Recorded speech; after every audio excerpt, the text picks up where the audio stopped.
जंगल प्रत्याशा से गूंज उठा, पत्तियां फुसफुसाहट के साथ सरसराहट करती थी और पक्षी उत्साह से चहचहाते थे। आज ग्रेट जंगल ग्रांड प्रिक्स का दिन था, जो जानवरों के साम्राज्य में सबसे अपमानजनक, सबसे प्रफुल्लित करने वाली प्रतियोगिता थी। शुरुआती ग्रिड पर सवारों के एक विविध दल ने अपनी विशेष रूप से संशोधित मोटरसाइकिलों को घुमाया। प्रत्येक उनके पशु इंजीनियरों की सरलता का प्रमाण था। झुंड का नेतृत्व चेस्टर कर रहा था, एक चिंपैंजी जिसके भूरे बाल हमेशा हेलमेट की तरह चिपके रहते थे। उनकी अनुकूलित मिनी हार्ले, जिसे उपयुक्त रूप से द नटक्रैकर नाम दिया गया था, में केले से भरी एक साइडकार थी, उनका पसंदीदा मिडरेस स्नैक। उसके बगल में बाओ बाओ, एक विशाल पांडा बैठा था जिसकी आंखों में एक शरारती चमक थी।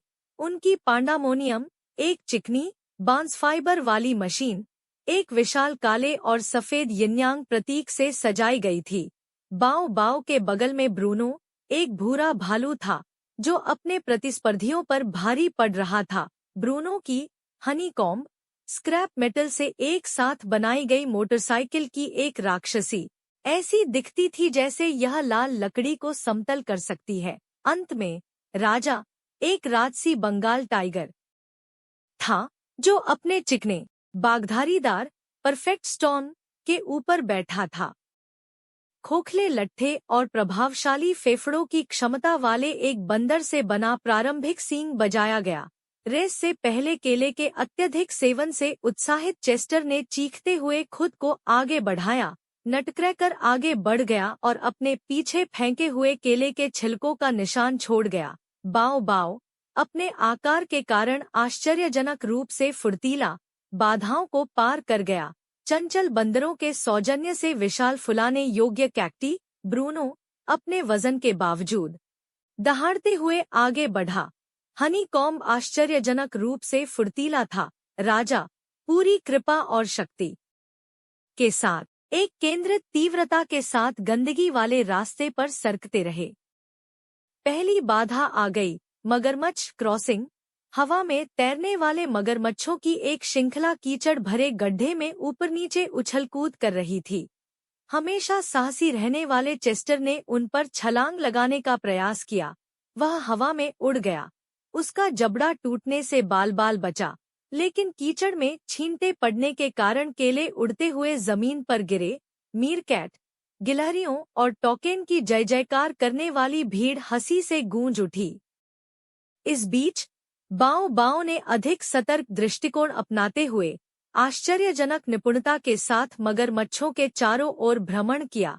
हालांकि ब्रूनो की एक अलग रणनीति थी। उसने बस हवा में उड़ने वाले सरीसृपों के बीच हल चलाया और उन्हें अराजकता के एक प्रफुल्लित प्रदर्शन में उड़ने के लिए भेजा। राजा, जो हमेशा सहज संचालक था, बमुश्किल एक लहर के साथ मगरमच्छों के बीच सरक गया। चुनौतीपूर्ण बाधाओं की एक श्रृंखला के माध्यम से जानवरों को लेकर दौड़ जारी रही। वे अमेजन टनल से तेजी से गुजरे, जो बुनी हुई लताओं का एक क्लस्ट्रोफोबिक मार्ग था, और टकराव से बाल-बाल बचा। उन्होंने मंकी महम हिल का सामना किया, जो एक खड़ी ढलान थी जहां शरारती बंदर नारियल उड़ाते थे। उन्होंने द बटरफ्लाई ब्रिज को भी पार किया, जो एक चमकदार झील के ऊपर अनिश्चित रूप से लहराती हुई एक जर्जर संरचना थी। जैसे जैसे दौड़ अपने चरम पर पहुंची, चेस्टर कीचड़ में सना हुआ और कुछ केलों के बिना अंततः अमेजन सुरंग से अंतिम स्थान पर निकला, लेकिन कभी भी हार मानने वालों में से नहीं। उन्होंने ब्रूनो को मंकी महम हिल पर चढ़ने के लिए संघर्ष करते हुए देखा। खेल कौशल की वृद्धि के साथ चेस्टर ने ब्रूनो की भारी मोटरसाइकिल को ढलान पर धकेलने के लिए अपने हल्के फ्रेम का उपयोग किया। टीम वर्क के अप्रत्याशित कार्य से प्रभावित होकर भीड़ खुशी से झूम उठी। आगे बाओ बाओ और राजा बढ़त के लिए कड़ी प्रतिस्पर्धा कर रहे थे। जैसे ही उन्होंने समाप्ति रेखा पार की, एक फोटो समाप्ति की घोषणा की गई। बहुत विचार विमर्श के बाद बुद्धिमान बूढ़े उल्लू, आधिकारिक न्यायाधीश, ने टाई की घोषणा की।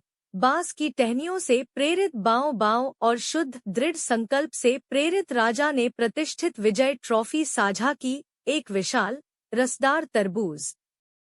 तीसरे स्थान पर पहुंचने के बावजूद ब्रूनो को उसकी खेल भावना और उसके बाद छोड़े गए हास्यास्पद विनाश के लिए एक नायक का स्वागत मिला।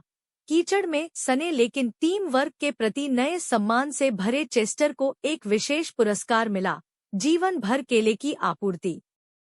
ग्रेट जंगल ग्रांड प्रिक्स एक हर्षोल्लास के साथ समाप्त हुआ। सभी आकृतियों और आकारों के जानवरों ने प्रचुर मात्रा में फलों, मेवों और कीड़ों का लुत्फ उठाया। जंगल हंसी और दहाड़ से गूंज उठा, जो प्रतिस्पर्धा की भावना, सौहार्द और वास्तव में जंगली जाति के आनंद का प्रमाण था। आखिरकार जानवरों के साम्राज्य में जीत ही सब कुछ नहीं थी। यह अपमानजनक यात्रा, अप्रत्याशित मित्रता और इसकी सरासर हास्यास्पदता थी जो वास्तव में मायने रखती थी।